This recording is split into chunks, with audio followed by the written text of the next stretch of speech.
La mandiamo a tutti i parlamentari della Repubblica Italiana come promemoria. La mandiamo a tutti i ministri come promemoria. La mandiamo al Presidente del Consiglio dei Ministri come promemoria.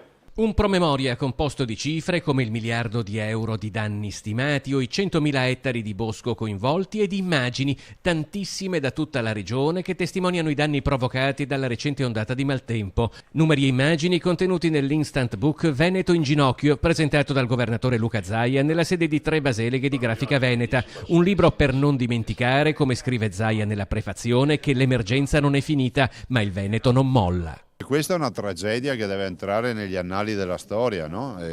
Avere 100.000 ettari di bosco interessato, dei quali 28.000 rasi al suolo, vuol dire avere una tragedia unica nel suo genere. Ma la tragedia del maltempo che ha devastato parte della regione ha confermato anche lo spirito di solidarietà e la laboriosità di un popolo che davanti alle avversità si rimbocca subito le maniche. Noi abbiamo in prima pagina abbiamo questa foto che io ricordo.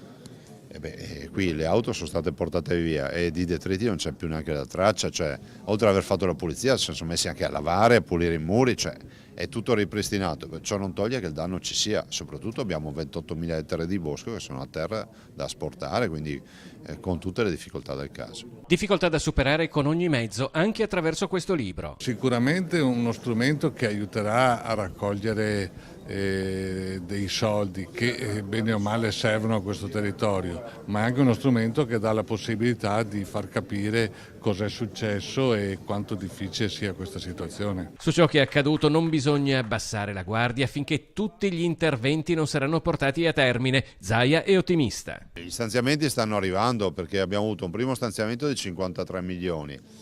Adesso entro fine anno c'è un altro di mezzo miliardo di euro e a quota parte arriverà il Veneto, quindi dovremmo arrivare a un centinaio di milioni già disponibili.